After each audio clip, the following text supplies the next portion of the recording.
Nevada, 1866. The wind comes low across the flats like a tired animal, pushing a tide of dust into the ribs of a temporary city. Canvas walls, iron kettles, the soft black breath of cook fires. A bell rings for supper. Men line up with tin bowls the same way rails line up toward a promise they cannot see. In the half-light, their faces look cut from shale, eyes flicking to the pot, then to the dark, then back again, as if the night itself were rationed. Someone whispers, "The stew tastes different tonight." No one laughs. A foreman counts heads the way a banker counts coins, then snaps his ledger shut with a sound like a bone set wrong. A coyote barks from a distant bluff. Across the river, a line of wagons creaks under sacks of flour that will not arrive before the next storm. The cook's ladle scrapes the bottom of the pot, metal on metal, an unkind sound, like a shovel striking something it shouldn't. On the far ridge, a single lantern moves, then stops. The tracks aren't here yet, just a surveyor's stakes and the memory of a future, yet the machine has already begun. An idea eating its way west. The men work inside that idea until their names thin out. A mule driver doesn't show for roll call. A carpenter goes to warm his hands by the stove and fails to come back. By morning there is soup. Enough for all, and a rumor, enough for none. In the ledger, a smear of grease sets next to a missing page. In the soup, a white sliver glints between carrots like a lost moon. The camp goes quiet, the way a church goes quiet when a door opens without hinges. The thought forms with the slow surety of frost on canvas. What if this is how the railroad feeds itself? Not with money, not with timber, but with the men who lay it down. The wind tips a pot and the fire flares. Someone crosses himself. Someone else remembers a story from the mountains to the west, where hunger makes a new kind of law. And in the hush after the bell, the question hangs colder than the air. What does a man become when the work requires more than he can give? The Humboldt River is barely a river at all here, just a thin, brown vein stitched through the alkali flats. It does not rush, it does not sing. It moves like a thought one would rather forget. The camp clings to it because everything must: the coffee, the horses, the men, even the rumors. From a distance it looks like a row of low, coughing fires under canvas roofs. But up close, it smells of tobacco, frost, and the metallic edge of boiled beans. Officially, this is a way station for grading crews, men who move east when the weather allows, cutting the land into obedience for the coming rails. Unofficially, it is a ledger that turns names into numbers and numbers into ration. At dusk, the supper line forms. Tin bowls in hand, the men stand as if waiting for benediction. The steam from the pot drifts past their eyes like a priest's censer. But there is no saint here, no sermon. Just the scrape of ladle on iron and the low murmur of counting, always counting. It begins, as most hungers do, with arithmetic. The butcher's hooks swing empty in the cold air. Cattle are delayed, the teamster bringing them turned back when the pass sealed itself with snow. The ledger grows thin as though the ink itself is starving, and somewhere between the numbers, a shadow slips in, a subtraction no one can quite name. They say the mountains bury whole crews in a night. The foreman tells a newcomer, tugging his scarf higher. But here, he glances across the bare flats, here the land just waits for you to run out of ways to stand. The newcomer says nothing. He looks at the stew, dark and glossy, and asks, "What meat is it?" The foreman looks away. Enough. The wind on the Humboldt is not a clean wind. It is low, animal-like, nosing through the gaps in canvas, sliding fingers under scarves, whistling between the unfinished ties as if taking inventory. The men say it carries news from the west of avalanches and a tunnel still coughing up black powder smoke. One evening, as Moran the cook leans over his pot, the wind lifts the edge of his coat and scatters a pinch of flour across the mud. "Won't last," he mutters. A laborer near the fire asks, "The flour or us?"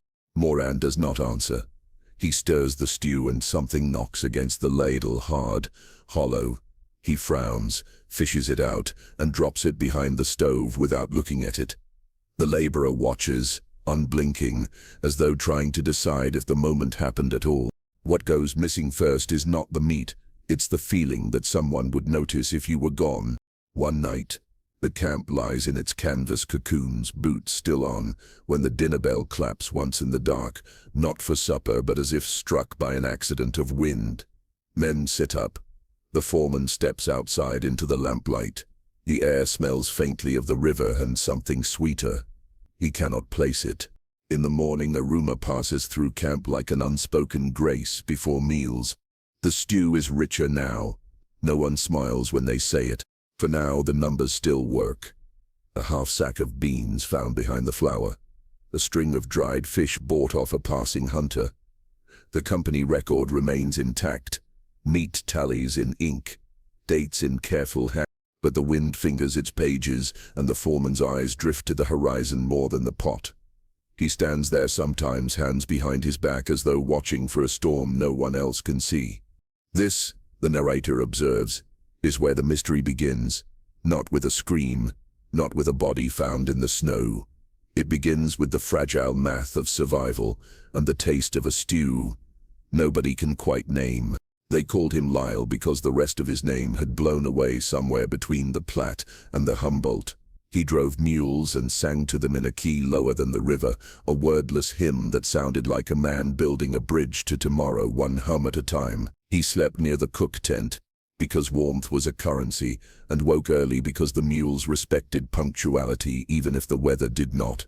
At dawn his pallet was a shallow grave of impressions, the oval where his hips had pressed, the crease of a blanket folded back as if interrupted. No boot tracks strayed from the flap. No scuffle scored the packed earth. Only a tin cup left upside down, its rim ringed with alkali, like a small moon turned away from light. Men drift, the foreman said, lighting a sulfur match with steady hands. He made it sound administrative. A column moved, not a person missing. Storms take them, Moran added without looking up from his pot. The ladle lifted and fell like a metronome, timing out a patience few could afford. The desert has holes you don't see till you're inside 'em, an Irishman muttered, crossing himself with the casualness of someone paying a debt. Across the fire the Chinese laborers traded a brief, unreadable glance. Wang, the translator, did not translate a thing. Silence is a dialect too. They searched because that is what you do when absence arrives wearing a familiar shape. Lanterns bobbed along the riverbank, looking like a procession of cautious stars. Low fog had crept from the water and draped itself around the willow clumps, thinning the world to the circle of each man's breath. They found a mule tethered to a stake. Lyle had driven himself, a careful knot, a rope worn smooth where a hand had worried it. On the mule's saddle horn, a scrap of ribbon, blue once, now the color of old smoke. Name the mule, a teamster asked, petting its wet nose. Sabbath, someone said. He called it Sabbath. Then he meant to come back. The teamster answered softly, as if logic could shame the night into returning what it took. By afternoon, the camp had arranged itself around the missing man the way furniture reorients around a new piano. Tasks continued. Eyes did not. The foreman sat in the half-light of the commissary tent, its canvas sweating frost, and opened the ledger on his knees. The ink had bled where dampness found it, numbers with the edges softened like men in cold weather. Any debts, he asked the clerk. Only the usual, came the reply. A pound of coffee not yet paid. 2 plugs of tobacco. He owed no one a reason. Near sundown, a carpenter named McBride paused at the chapel substitute, a crate with a candle stuck in a lump of tallow, and a curling prayer card thumbtacked above it, a saint with a face almost erased by grease. He touched the edge of the paper as if it could register his fingerprints and keep them safe. Keep him, he whispered, not specifying who needed keeping from whom. Supper arrived as always, a line, bowl, steam, the choreography of hunger performing its practiced steps. The stew glistened with its habitual uncertainty. Somewhere in the queue, a small object clicked against a tin rim, white, hard, too intimate in its shape to be politely ignored. The man who found it did not yell. He set it, very gently, on the crate that served as a table. A tooth? McBride asked, voice a thread. Moran's ladle paused mid-air. For a heartbeat the camp listened to soup again, as if it might reveal itself. The cook reached for the tooth, turned it in his fingers, and placed it beside the salt with the same care you might use to return a button to a uniform coat you'd rather not wear. "Boar," he said, though no one had seen a boar since the Platte. "Boar don't wear enamel like that," the blacksmith answered, not loudly but with the weight of a man who has struck metal into shapes that outlast argument. Wong cleared his throat. "Sometimes bones ride with meat. But bones do not always belong to the animal you order." "Meaning?" the foreman asked. "Meaning the river is not the only thing that mixes," Wong said, "and let the rest remain unbuilt." That night the wind found the guy ropes and climbed them like a thief to the highest point, where it could empty pockets no one remembered filling.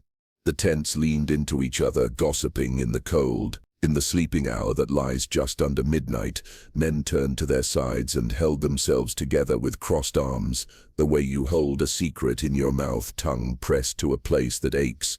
A dream made the rounds, though no one admitted to having it first. In it the cook's pot was a baptismal font in a dark church. Candles guttered along the aisle. The floor was the color of dried blood. When the ladle moved, hands rose from the broth, white, searching not to accuse but to be named. McBride woke from it with his cheeks wet and could not say why. He went outside and found Sabbath standing with its head low, breath pluming like a small ghost. Could be he walked. The foreman offered to no one, eyes on the black horizon. "Men do it. They get tired of the count." "Could be the river took him," Moran said. Quieter. "She keeps what you drop." "Could be he didn't walk alone," the blacksmith added, and the sentence hung between them with its own temperature. By morning a sweetness had crept into the camp's breath, faint and unplaceable, the way a childhood song can appear in the middle of a hard day without your consent. The stew tasted fuller. No one said the word that fit the taste in their mouths. Language has rooms we don't enter after dark. The narrator might have named it then, might have set the story's teeth in the meat and worried it to an answer.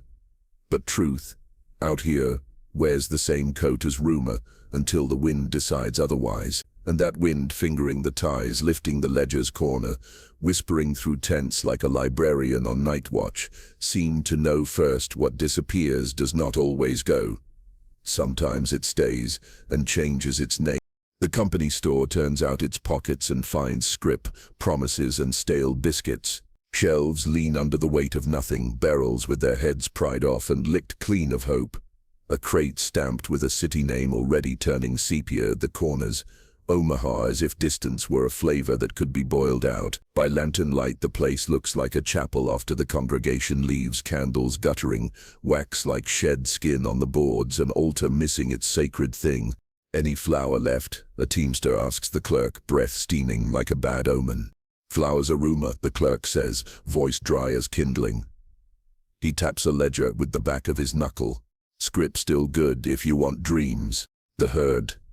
the foreman asks from the doorway, the wind trying to shoulder him aside. "Turned back," the clerk replies. "Snowband closed the pass. Driver sent a note on a hunter's pony." He produces a slip of paper gone soft with handling. Says the mountain laid its hand on the road. Outside, a man kneels to the dirt with a stick and draws the region as if it were a body, roots like veins, each with a clot. He circles trouble with a blunt finger. "Meets a calendar," he says. "You can tell the day by the hooks." They go to the butcher's tent as one goes to a sick bed. Hooks swing like empty bells. The floor is the color of old decisions, red wiped thin, a memory pretending to be hygiene. Scales hang, waiting for gravity's verdict, a sermon written in iron and patience. "Tomorrow," the butcher says, though tomorrow has not answered him in days. "From where?" asks McBride, leaning on a post that creaks like a complaint. The butcher's eyes travel the ridgeline as if meat might come over it like weather. "From somewhere that isn't this." Two things begin to fail at once, and the failing has music. First, the body. Scurvy whispers in the old language, gums swelling into tenderness, the sour penny of iron darkening the mouth. joints pulling like wet wool, small bruises in unlikely places blooming like bad news. Men wake with blood on their pillows and tell each other it's the cold.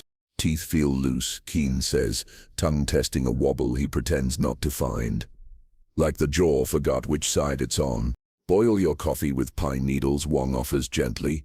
It persuades the blood. Persuasions for bankers. The blacksmith mutters. We need oranges. Second. Trust fails. It does not collapse. It thins like broth.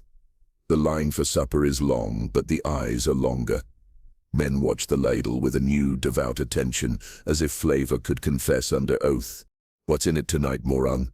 McBride asks, his voice trying to sound like a joke failing.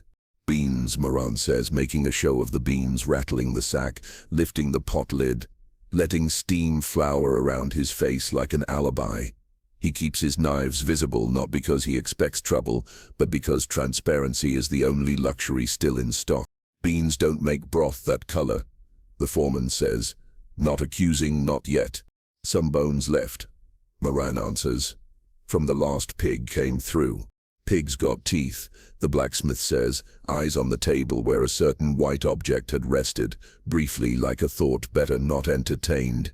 The commissary tent becomes a counting room.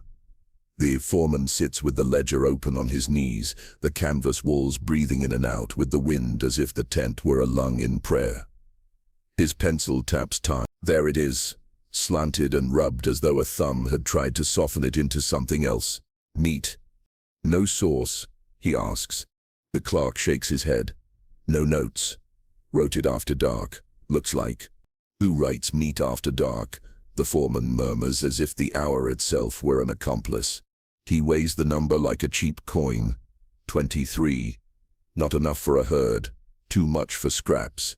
Just the size to be mistaken for a mercy. Maybe a teamster sold off trimmings, the clerk suggests. Maybe the snow sold us a story, the foreman answers, closing the ledger, leaving the page open in his mind like a door a draft loves. Night comes with its inventions. Frost filigrees the tent ropes like an old woman's lace. A dog, not anyone's, just a camp dog that appeared months ago and never left, begins to whine before the bell, staring at the cook fire as if flames could translate. You hear that? Keane whispers from his bunk, fingers in the notch where two boards don't meet. Hear what? McBride asks, though he hears it too, a clock, somewhere ticking in a room that had no clock yesterday. The narrator remembers old churches where the plaster peels to reveal older frescoes, saints painted over by other saints, histories refusing to stay put. The camp is like that now, one story laid over another. The old face looking through. A tooth laid down like a relic. A ledger entry like a finger smudge on a sacred page. What equals a man? The foreman asks the darkness, not expecting math to answer. What equals a meal? Which side of the equal sign keeps you alive? Moren replies from the other side of the canvas, voice flat as a scale. In the morning, the dog has dug a shallow hole near the butcher's tent and is lying in it as if trying to cool a fever. The wind has shifted. It smells faintly of salt, though the sea is a continent away. A ribbon of smoke climbs straight up as if in supplication. Truth is a ledger, the clerk says to the foreman, rolling his sleeves. Or it's a story. Depends who holds the pencil and who eats, the foreman says. They open the store again and inventory their hollow. Scrip, promises, stale biscuits, a single lemon gone hard as a stone, brought out and passed from hand to hand like a relic from a brighter church. No one bites it. They just hold it, eyes closed as if memory itself could cure. By noon, a man at the edge of camp sketches the map again, pressing the stick deeper into the dirt, as if to tattoo the earth into complicity. He adds a new mark here, where the ledger turns strange. He doesn't name it. Some places are better left as symbols. An X, written where a question lies buried, waiting for someone braver or hungrier to dig. The afternoon comes thin and cold, the kind of light that makes distances seem farther than they are. From the south, along the flattened ribbon of riverbank, three figures appear in single file. The first leans on a willow staff, his hair the color of dried sage, his face creased into a map, no cartographer could follow. The land is in him more than he is in the land. Behind him, two younger men move without hurry, but without wasted steps, their eyes scanning the camp the way a tracker scans for spoor. They are Pi-Ut from the downstream camp where the water is slower and the wind less cruel, though not by much. No one lingers in this wind, and they do not. The elder speaks in a voice pitched to carry only to those meant to hear it. Wang stands beside him, chin tucked into his collar, catching each phrase like a falling ember and cupping it in English. He says, Wang begins, "There are old places along this river where hunger does not leave when spring comes, where it waits, where voices can be heard in the low water like fish you see but cannot catch."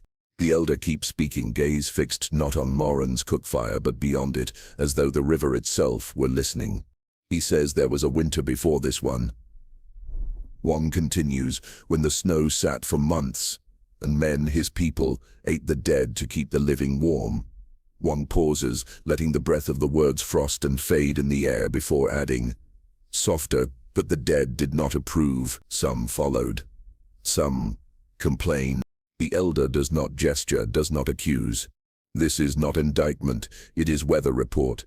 His final phrase falls into the space between them like a pebble dropped into a well. Wang hesitates, then gives it shape. "Feed the living to the living," he says, and the river remembers. The men of the camp shift where they stand, as if suddenly aware of the earth's pulse under their boots. The elder turns, the younger men following, and in a moment they are walking south again, the wind erasing their outlines. That night supper feels quieter, though no one mentions why. When the bowls are scraped clean, a few men wander to the fire and, without speaking, kick dirt over the flames before turning in. An old superstition disguised as efficiency. Others slip toward the reeds, laying down small bribes. A twist of tobacco leaf, a coin so worn it can't buy anything. The river doesn't react, but it doesn't refuse either. In the cook tent, Moran lays his knives in a neat row on the table. He runs a cloth down each blade with uncharacteristic slowness, as though sharpening not for tomorrow's work, but for a more ceremonial purpose. The firelight flares against the steel in quick, shivering lines, like the language of a place you've almost forgotten how to speak. Somewhere beyond the tents, in that uncertain zone between camp and river, a tin cup falls. The sound is sharper than it should be, loud enough to startle half the sleepers upright. For several seconds, no one moves. The silence feels less like absence of noise and more like a presence, as though the camp itself were listening for what comes next. McBride mutters into the dark, "Things sound different at night." "They mean different too," Keen replies from his bunk. Wang says something in Cantonese that no one asks him to translate. The narrator might have told you this was nothing, a visit from neighbors, a river superstition dressed in poetry. But the truth, if truth exists here, is that belief does not cancel reason. It stands beside it, a handrail in the dark when the stairs are uncertain. A ledger needs columns, a man in winter needs something to lean on. And if there are hungry ones with long memories, whether in the water, in the wind, or wearing the boots of someone you once knew, who among us can claim that our names alone will keep us safe? The ledger doesn't count that kind of debt. The river does. They call him Moran when the Irish speak to him, Mao when the foreman does. The Chinese have another name for him, one that does not translate neatly, but in Wang's careful English becomes man who listens to water. It fits that he hears things before the rest of the camp does. The pitch of the Humboldt when it swells against its banks, the subtle change in the pot when beans tip from stubborn to soft. He moves through his duties not hurriedly, but with the pace of someone timing his steps to something unseen. He claims he was a riverboat cook once, back before the war, back when the Mississippi was a moving boulevard and paddle wheels beat like the heart of an enormous animal. If that is true, it would explain why, even here in this dry-boned place, he throws a pinch of salt upstream before setting a pot to boil, an offering, or maybe a superstition whose origin he has long since forgotten. He smiles just enough to make men forgive the thinness of the broth. Says he has a wife back east, a daughter he has never held. Or he says nothing, letting the men fill in their own details. In camps like this, a life is something you cook slowly, adding pieces when the pot needs weight, letting the rest evaporate into rumor. Moran's knives are sharper than any in camp. He keeps them lined on the table in order of length, their edges keen enough to whisper through meat and tendon without complaint. He cleans them after every use, though meat has been scarce for days. Watching him lay a blade flat against the whetstone is like watching a man pray. Slow strokes, the same every time, a ritual more private than sacred. If he is guilty of anything, it is skill. He can make mule flank taste almost like beef. He can stretch a pot made for 40 to feed 50. He can steady a room of shaking hands simply by keeping his own still. None of these are crime, and yet the men watch him as though any man who can ease hunger might also know how to sharpen it. It is McBride who says it one night, when the wind has quieted and the tents creak like old ships. Cook like that, you could make anything palatable. Anything? Keen asks, half challenging, half dreading. McBride does not answer. Some roads aren't worth walking in the dark. Moran says nothing about Lyle. He says nothing about the tooth. If the memory of either sits on his chest, it does not show in his face. Only one small change gives him away. He begins sleeping with his boots on. In the tight quarters of the cook tent, this is noticed. Boots on means ready to leave before words can be exchanged. Boots on means something has shifted from habit into vigilance. Once Wong catches him standing by the river before dawn, knives still wrapped in their cloth, the blade edges turned away from the water. Moran tips his head as though listening for something moving beneath the current. Wong does not interrupt. Some conversations happen without speech and some listeners are not meant to have company. On the fourth evening after the Paiute elders' visit, Moran serves stew with more beans than usual. It is almost cheerful in color, almost comforting in smell. Men eat and lick their spoons. But the silence is different from satisfaction. It is the silence of a group unwilling to identify the seasoning. When the bowls are empty and the fire is banked, Moran sits alone at the table, running his thumb along the handle of his boning knife. He is not sharpening it tonight. He is simply feeling the grain of the wood, like a man committing something to memory, either the tool or the moment before it changes shape forever. Outside, the wind rolls down from the hills, flattening the canvas and filling the seams with its thin, cold fingers. Inside, Moran keeps his boots on. Somewhere between sleep and waking, a man who listens to water waits to hear what the river will say next. Night gathers the camp into a ring of orange and shadow. The river whispers its thin syllables, and the fire keeps time on the faces turned toward it. Around this heat, the men make a small pilgrimage to a larger grief, farther west, as if rummaging for a map of what's coming. The stories are not entertainment. They are provisions. 2 decades back, a teamster says, rubbing his hands like he can warm memory the same way, they were boxed in high on the Sierra, snow like a country dropped on top of them.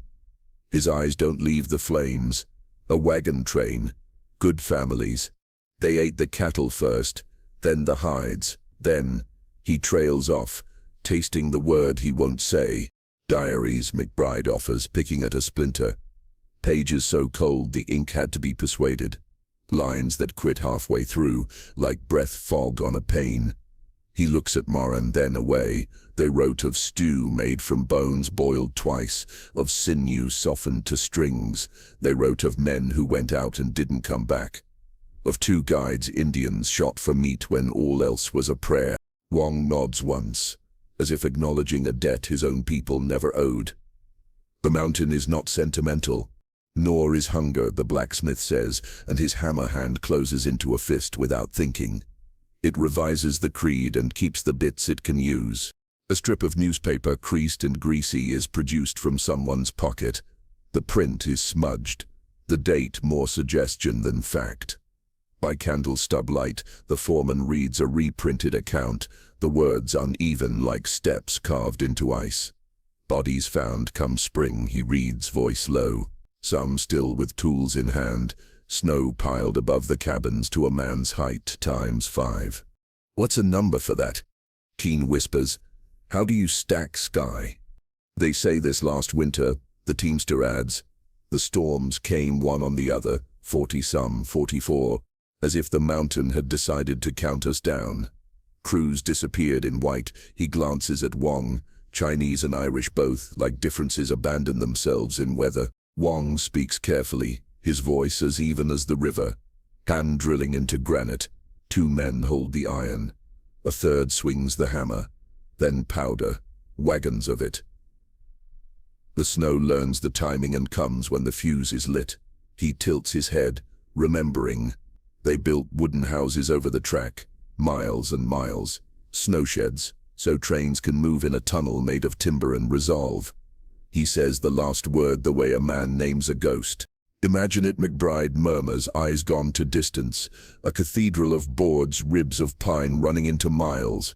The machine moving through a wooden womb to be born again on the other side. Cathedrals burn, the preacher says from the far side of the fire, coat fringes whispering when he shifts. So do sheds, so do men. Silence slips into the circle, soft-footed. The night is listening. Moran stirs the pot without looking up. Storms don't ask your name, he says. They take what shape you have and make it into snow. Wasn't storm took Lyle, the blacksmith replies, and the name lands like a lump in the stew. No one answers. Later, in the commissary tent that pretends to be a chapel when belief gets thin, McBride lights a candle in a bottle, the flame wobbling like a tired thought. On the crate that serves for altar, a prayer card curls at the corners, the saint's face scoured by grease and thumbprints. McBride lays the newspaper beside it, as if the two belong together, testimony and icon, both smudged by use. He reads the last line again, a sentence that manages to be both warning and proof. We do what we must, and the mountain keeps the ledger. Does precedent absolve? The foreman asks the low rafters, his voice the sound of a pencil thinking. Or does it simply instruct? Precedent, the preacher answers, is a trail with footprints frozen in. You can follow it. It doesn't promise where it ends. Wong closes his eyes, seeing something the rest cannot. At the tunnel, he says, some men paste red paper prayers to the timbers, for protection, for memory, for a safe path through a wooden night. He opens them. You say they're superstitions, but tell me, when your breath turns to ice before your face, what other kind of science do you have? Outside, the wind picks up, shouldering the tents until they buckle and recover like men under a load. In the dark, a dog barks once, then quits, as if shushed by something larger than men. McBride dreams the sheds that night, their ribs arcing over the camp, not protective but confessional, a cage built out of prudence. He walks under them, listening, and hears not the thrum of a coming train, but the steady clink of a ladle against iron. In the dream, snow falls through the roof like ash. He wakes with the taste of pine in his mouth. 44 storms, Keen whispers to no one, testing the number like a tooth that hurts. It hurts. If ice and hunger can do that to a mountain, what do we think the flats will spare us? Nothing, the blacksmith says, not unkindly. The narrator doesn't argue. Names change. Landscapes differ, but the fear is old. It isn't new because it doesn't need to be. It sits closer now is all. By our fire, hand extended, asking for a spoon. The frost had settled hard in the night, so that when morning came it felt less like a new day than the remains of an older, colder one. The first light bled thinly over the river's surface, pooling in the grooves where ice had pulled apart and frozen again. It was in that colorless hour that Keen came to the foreman, not out of courage, you could see that much in his eyes, but out of something more restless, more gnawing. A man can sleep through cold. He cannot sleep through the itch of a thought that keeps returning to the same shape. I saw him, Keen said, breath fogging in quick bursts. His hands were tucked under his arms, but they shook anyway. Moran, down by the bank, sack in his hand. The foreman stopped tightening the lash on a coil of rope. When? Last night. Or near enough. Moon was thin, but I could see him. Heard it too. The slap of meat into water. Keen's voice caught on the word meat and he swallowed, his Adam's apple bobbing like something trying to escape his throat. Then he turned. had the look of a man who's put something back he can't afford and knows the shopkeeper's watching. The foreman studied him for a long moment. Keen's words were brittle with certainty, too brittle, as if a wrong look might snap them. But there was hunger in them as well, a hunger that wasn't about stew or bread. Hunger for an answer, even a terrible one. "Are you telling me this as witness?" the foreman asked finally. "Or as a man who couldn't sleep?" Keen met his gaze, but not for long. "Does it matter?" An hour later, the camp was less frozen, but no warmer. Wong found the foreman by the cook tent. Where Keen's voice had been sharp, Wong's was calm, the measured tone of someone trained to deliver words precisely. "Yes," he said. "Moran rinsed bones in the river, but they were from a hog, bought 2 days ago from a passing teamster." "You saw this yourself?" the foreman asked. "I saw the bones. And this." Wong reached into his coat and produced a small rectangle of waxed paper, creased and oil-stained. A faded butcher's mark sat in one corner. It could have meant anything. It could have meant everything. "Paper can be saved," the foreman said. "So can bones," Wong replied. The foreman stood with both accounts in his head as though they were objects he could hold to the light and examine. But this morning offered no radiography. It offered only wind, tapping at the loose flap of canvas behind them, insistent as a child wanting in. He flipped open the ledger and stared at the half-erased line. Meat, 23 pounds. The angled script. The rubbed margin. He closed it again, more gently than necessary. 2 truths, neither clean. In one, the camp was a mouth, chewing its own. In the other, it was merely a rumor, swelling and thinning with the breath of whoever told it. The difference between them was not in the evidence, but in the appetite of the listener. When the breakfast bell rang, the men filed in with bowls held like open hands at prayer. Steam rose from the pot, wreathing Moran's face in something that wasn't quite smoke. He ladled without comment, the sound of metal on iron falling into its usual rhythm. "Morning," he said to Keen without looking up. Keen took his bowl and stepped aside, lips tightening as though he had expected to smell something more or less. Wong sat near the flap, eating slowly. The foreman ate nothing at all, holding the ledger closed beneath his palm. Somewhere in the quiet came the unspoken question, as weighty as anything set down in ink. Do we see what is actually there, or only what we can bear to live with? The stew answered in steam and silence, offering neither comfort nor proof. And outside, the Humboldt went on speaking to itself, carrying whatever it had been given downriver, untroubled by which version of the truth would survive the day. He came from the west, a figure small against the morning glare, carrying the desert in the lines of his face and a leather bag that looked heavy with either cure or trouble.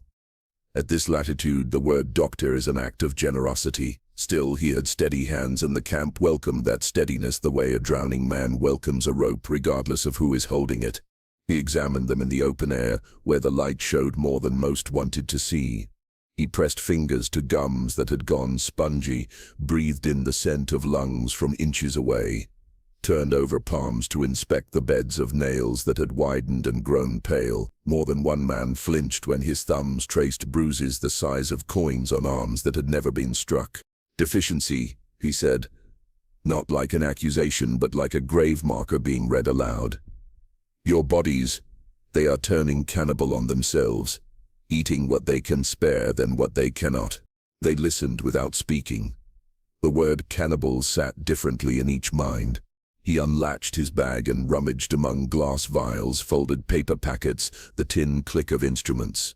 While he searched, he spoke of scurvy, of blood robbed of its structure, of muscles unwinding like cheap rope. He mentioned the dangers of tinned goods, whose solder was a quiet saboteur, metals slipping into blood unseen, clouding judgment until thoughts bent strangely, tinged with a metallic aftertaste. "Citrus," he prescribed, though the word sounded like a place farther away than China. "Lemons, limes, oranges, any of them. If you can't get those, you pray for spring." "And the rest?" the foreman asked, arms folded. "Rest," the doctor replied. The irony needed no explanation. No man here could afford such coin. His medicine was mostly words, but the camp was hungry for words too. They took them in like heat, brief, illusory, but enough to stir the blood for a while. The doctor's talk of chemistry offered a new place to put unease. If the mind swerved, perhaps it was soda, not sin. If the stew tasted like a story you'd never tell your children, perhaps it was fear's flavor, not evidence. Keane whispered to McBride as they watched Moran wipe his knives. If it's metals in the blood, what's that make of all this? McBride didn't answer. Some questions prefer to remain hanging in the air, where they can't be dissected. The doctor finished before noon. He left the way he came, quiet, as if not to disturb the wind's occupation of the place. His footprints unraveled behind him, the sand snatching them back almost before they were made. By the time he reached the low hills, he was a shadow in motion, no more solid than a rumor. What remained was the human machine, grinding itself to its smallest parts. The work pulled at shoulders, bent spines, pressed knees into complaints they couldn't voice.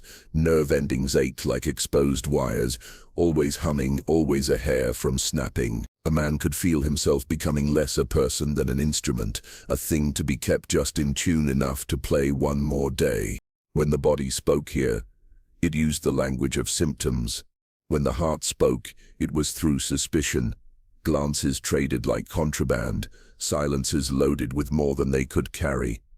Neither voice was easy to cure without food, and in the background, always the Humboldt whispered its single note through the reeds. The wind picked it up, lengthening it, until it sounded less like weather and more like a string being drawn across bone. A camp half-starved to death listened to that one note and could no longer agree on what key it was in. He came in on a wind that had been gathering all morning, a tall figure in a fringed coat, the leather worn to a softness that looked older than he did. The preacher rode the story the way a hawk rides thermals, letting it lift him without visible effort. When he dismounted, the camp felt the air change, as though a door had opened somewhere in the distance and let in something both warmer and more dangerous. Around the fire he began to speak. Not loudly, but with the cadence of someone who has learned that conviction is a more enduring weapon than volume. His words curled around the steam rising from the cook tent, settling on the men's shoulders. Sin, he said, does not arrive like a flood. It comes like a mist. You don't notice it's wet until you can't get dry. He spoke of a table that grows darker by degrees, so slowly that no one remembers the first shadow. Of hands passing the bowl without thought to where the food had come from, or what, or who it once was. Across from him, a man neither young nor old knelt on the dirt. He unpacked a small bundle with deliberate care, a stick of incense, a shallow clay dish, a scrap of red cloth. Lighting the incense from the common fire, he planted it upright in the earth. The thin smoke climbed into the cold air like a signal no one here could fully read. He bowed 3 times to no one visible, murmuring words that even Wong only half understood. Hungry ghosts. Wong translated quietly for the few who leaned closer. Those who were not buried, they follow. If you feed them, they go. If you do not, he let the end of the sentence vanish into the crackle of the fire. Obligations, he added, are like rope. They pull whether you want to move or not. Between them, the camp began to take on the shape of a chapel, though one without walls or roof. The doctrine leaked through in all directions. Men stood between 2 sermons, one in the language of heaven and damnation, the other in the language of river spirits and debts to the unquiet dead. The tooth was never mentioned. Neither was the ledger. Belief has its own priorities. It does not verify, it frames. It gives the tongue something to do when the landscape refuses to speak back. The preacher called it temptation. The Cantonese called it appeasement. The foreman, who kept one boot always pointed toward the next day's work, called it bad for morale. Moran, sitting slightly apart, said nothing at all. His eyes stayed on the Humboldt as if the right kind of staring could boil the water down to an answer, leaving truth behind in the kettle like lime scale. In the quiet afterward, the camp seemed to breathe differently. Some men fingered crucifixes worn smooth by years of thumb and sweat. Others traced characters into the dirt with twigs, their shapes lost to the wind before anyone could guess the words. Keene muttered to no one in particular, "What do we owe the dead?" McBride, passing behind him, said, "Maybe the same as the living, only after they've already paid their share." The preacher glanced toward them but did not interrupt. His was a broader net, cast wide. "If truth is a road here, it is one laid in snow, our tracks clear until the wind decides otherwise." The stew thickened that night, so did the sermons. Both carried weight, and neither filled the camp the way it wanted to be filled. Hunger has many shapes, and some of them kneel to pray. Others look out across the water and wonder which names the river remembers, and which it lets slip away without a ripple. They arrived in the mid-morning cold, two men in dusted city coats, stepping down from the freight wagon, as though from a slower, more deliberate world. They had the look of ledgers made flesh, skin pale from indoor air, postures too upright for men who worked the ground. They carried the smell of ink and paper, dry rooms and locked drawers. Even the way they blinked seemed measured, like numbers aligning on a page. They asked for the foreman in voices that had never needed to shout. In the clamor of the grading camp, their tone landed oddly, precise, clipped, as if each word had been weighed before it was spent. Their questions came as though from a form already written. Inventories, deliveries, spoilage, waste. They spoke of units and days, of rail lengths and yield percentages. They did not ask about Lyle. They did not ask about the tooth. They did not ask about the odd entry in the ledger that sat like a bruise no one would press. Instead, they asked about cost, the exact price of another delay, and about schedule, as if the snow, the hunger, the slow disappearances could be penciled into columns and balanced by subtraction. They inquired without a change in expression about the spread of gossip, its likely path, its speed, and whether it might reach a newspaper if left uncontained. The words newspaper and contained seemed to leave faint, cold fingerprints on the air. In the evening, one of them stayed by the fire long enough to speak of investors. Not in human terms, not fathers, brothers, or towns, but as a species of animal, shy, quick to startle, prone to bolting at the snap of an unexpected sound. "You must keep them calm," he said, "the way a herdsman keeps skittish cattle in sight of water, but not too close." He smiled as he spoke, a smile both thin and dry, as if this act of taming were his pastime. The firelight made his coat look like something stuffed in a trunk too long, a fine thing, but stiff in the joints. Around him, the men of the camp listened without listening. They did not speak of stew or of ghosts, or of the bone-white sliver pulled from broth. This conversation was not for them. By morning, the men were gone. In their place, a small change had settled into the camp like a weight behind the eyes. The ledger had returned to its shelf, but with one line corrected. Meat, 23 pounds, had become beans. The letters were obedient now. The slant of the script straightened like a man standing for inspection. The ink was so fresh it would print on the curious thumb that dared touch it. No initials, no explanation. They had not eaten with the men, and perhaps that was fitting. The camp in their wake had learned what corporations have always taught, that a story can be managed, that in the absence of an answer, a correction will suffice. Truth, like meat, can be replaced by something that looks similar enough in a bowl. The foreman stood at the edge of camp and watched their wagon shrink into the pale distance until it was only a speck against the horizon, two ledgers closing themselves in transit. He tightened his scarf against the wind and thought about how much of a man could be erased with neat handwriting, how the line between living and gone might be no wider than the width of a pen stroke. What is truth worth, he wondered, if the price of telling it is the work itself? The Humboldt answered with the same sound it had given since before they came, a low, unbroken murmur, more suggestion than reply. And the foreman understood that sometimes the only witness you have is the river, and the river does not keep ledgers anyone can read. One came just after midday, when the light was sharp enough to turn the river's skin into a sheet of hammered tin. He moved with the deliberation of someone delivering something heavy, though what he carried could not have weighed much at all. A small burlap bundle cinched with twine, edges darkened by damp. He placed it in the foreman's hands without a word.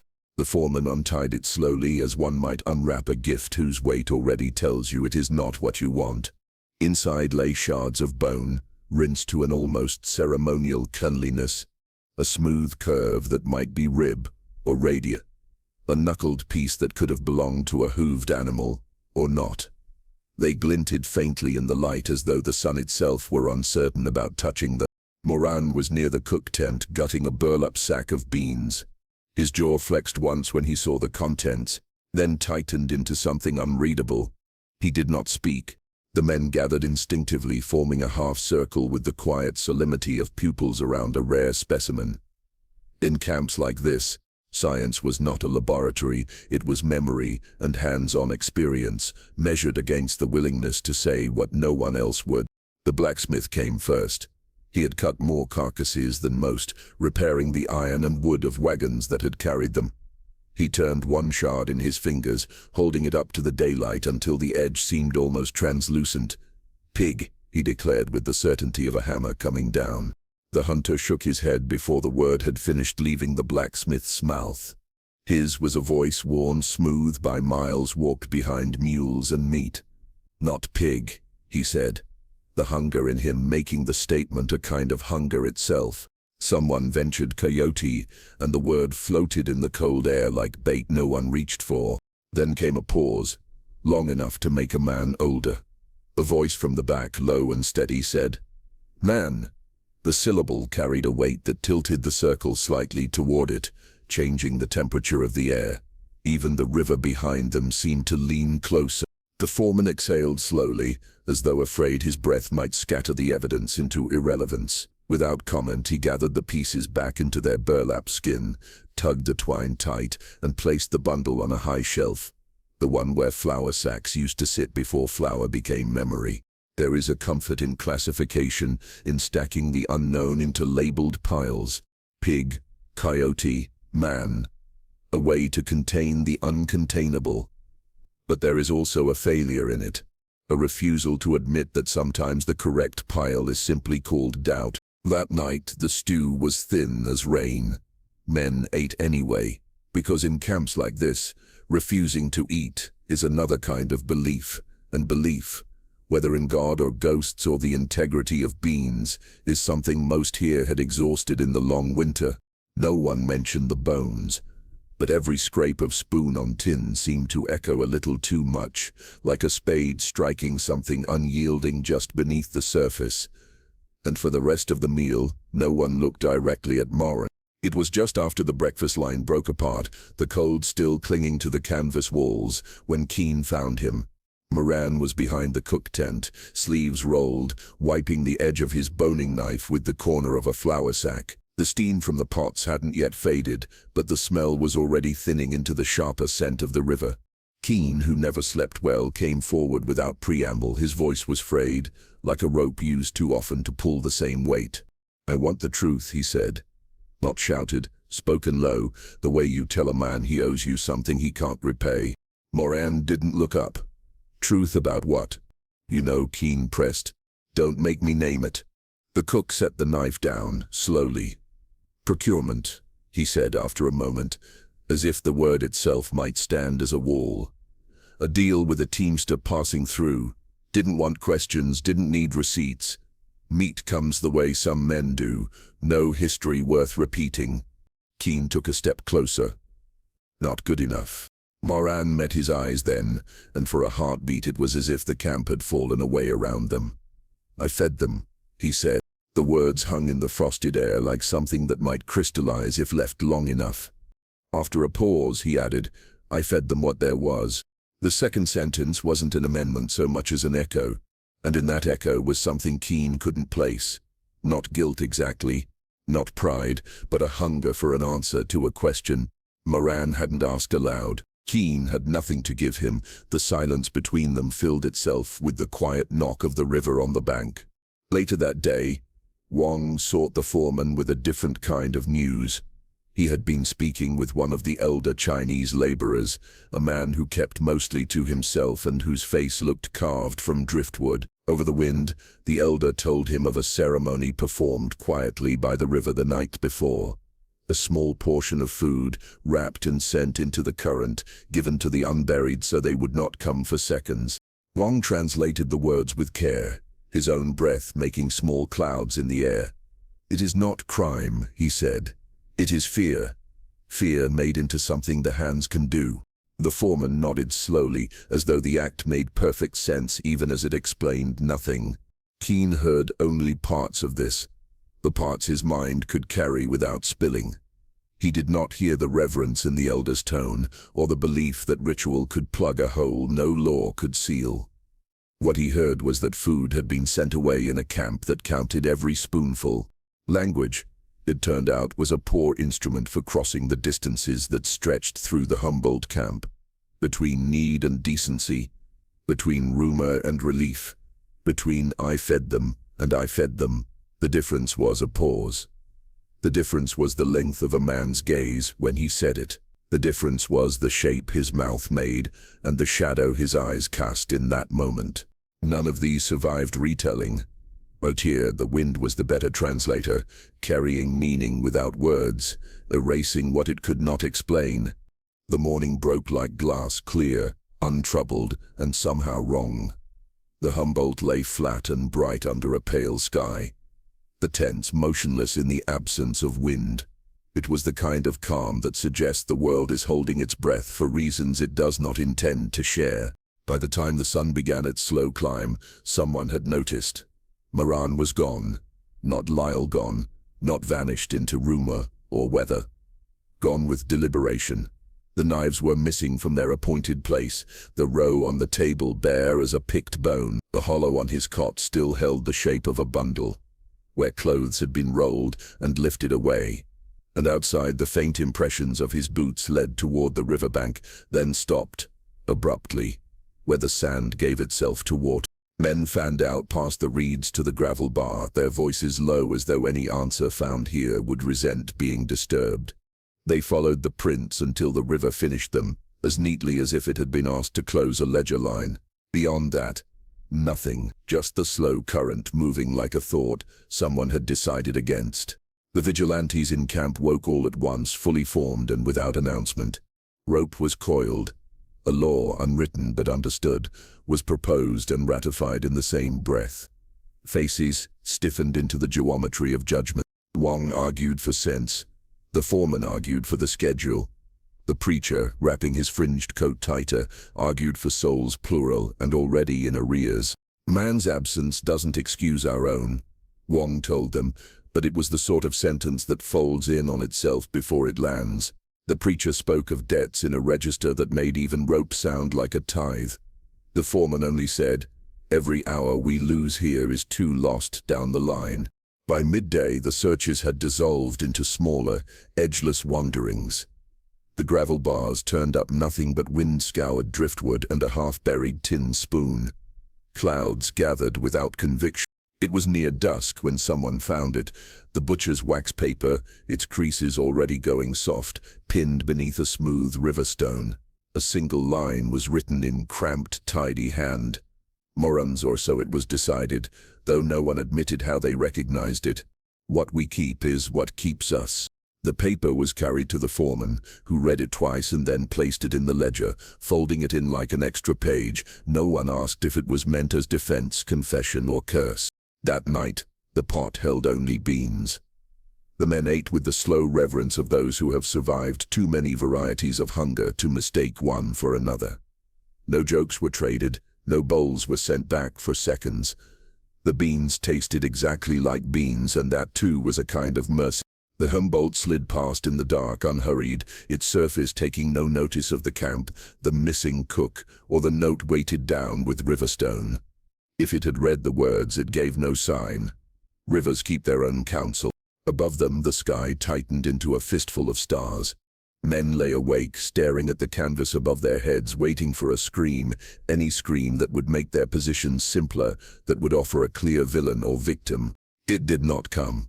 Instead, the night gave them only quiet and the small cooling sound of the stew pot contracting in the dark metal, ticking softly, as if remembering its shape before it was asked to hold hunger. Spring came late to the Humboldt, but when it did, It arrived with a kind of sheepish abundance, as if the season knew how long it had been withholding and hoped its generosity would erase the memory. The river swelled, loosening its winter grip, and what had been buried in its narrow throat was swept downstream, out of sight into a silence too deep for witness. With the thaw came cattle, a freight herd, rolling in with muscle and noise enough to shatter the brittle quiet that had defined the camp for months. Licky moiled on hooks, fat gleaming in the sun like a promise kept too long. Supper lines became noisy again, the bowls heavy, the broth thick. Men ate until their faces softened, until laughter came too easily and lasted too long, as though they were startled to remember how their mouths worked when they weren't whispering. The ledger, long a battlefield between absence and excuse, found its order again. Numbers stacked neatly, columns held their shape. The strange entries that had once sat there like bruises faded beneath fresh ink, and the rumor, once thick enough to breathe, shrank into something more like a buried tack on a familiar trail. You might trip over it in the dark, but daylight could pass right over it without pause. Work surged. Stakes hammered into thawed ground became grades, grades hardened into lines. Somewhere west, men cut their way through granite, laying track beneath miles of timbered roof, built to shoulder the avalanches, wooden tunnels, through which the machine could pass as if through the ribs of some titanic beast. One afternoon, a newspaper-wrapped parcel arrived from that high country. Inside, a photograph. A locomotive poised at a mountain pass, snow banked above it in a shape like a clenched fist. The caption, penciled in by an unknown hand, marked the day the summit was reached after a season of storms most men would not test twice. Around the photograph clung the faint smell of lamp oil and wet pine. The ironworm pushed on from there, pulling its cargo of timber, ore, and human ambition. Behind it, it left the shells of camps like shed skins, structures leaning into their abandonment, stories half told or never collected at all. By the time anyone thought to ask where Moran had gone, there was no one left for the question to fasten itself to. The cook tent had been claimed by another man with other knives. New laborers appeared, their faces uncreased by whatever history the rest still carried. Old men signed their quittance, took their pay in coin or goods, and walked east or south without turning their heads. History did as it always does, edited the awkward parts, left the rest as clean as type on a broadside. The stew pot once haunted was scoured bright and pressed into service for coffee. The high shelf where the burlap bundle of bones had rested now held nails, coiled wire, and a can of lamp oil. If a truth remained about Moran or the ledger or the tooth, it learned how to live quiet, hiding in plain sight among the camp's ordinary tools. The rails reached farther west, and the Humboldt's voice diminished under the sound of spiked iron. In its quietest pools, the river might have kept something, an image, a taste, a name. But if it did, it spoke of it only to itself, in a language no man in camp was listening for anymore. By the time the last frost lifted from the ropes and the river ran free of ice, the story had already decided it would offer no verdict. What remained of it lay scattered like a skeleton missing crucial bones, enough to suggest a shape, not enough to tell whose body it was. Out west, storms had taken entire crews without leaving so much as a glove to mourn. There were men who'd eaten men because the mountains had closed their hands and refused to open them. There were others who'd carved iron through snow so murderous that the company built miles of wooden ribs over the track to keep the avalanches at bay. All of that sat beside the smaller things. A tooth, a smudged ledger line, a sentence left behind that could be read in two ways, either to acquit or to condemn, depending on the hunger of the reader. The land here did not trouble itself with moral arithmetic. Its questions were older. How close is the skin between us and the animal that still knows what to do when survival is the only measure left? And when a machine, be it economic, iron, or historical, demands more than the world has to give, where exactly does the surplus come from? We like to say the railroad was fed with capital, ambition, timber, spikes, but perhaps it was also fed with what men could not afford to name. Memory does not care for the balance of truth. It keeps what is vivid, not what is accurate. The stew tasted different. A man was missing. Another walked into the river or into the dark and did not return. The ledger was corrected. The river forgot or pretended to, carrying its confidences downstream. The rails reached farther than anyone had a right to expect. Towns sprouted and vanished. Stations took names from men who'd been buried without markers, and behind it all the camp's story persisted, not as a history but as a shape in the corner of the eye. A rumor bent into the form of a question. We do not answer it, we carry it, the way a man carries an empty bowl toward a pot he trusts because he must. And the question follows, weightless and heavy all at once. What did we eat to become this country? And perhaps more troubling, who is still tasting it now?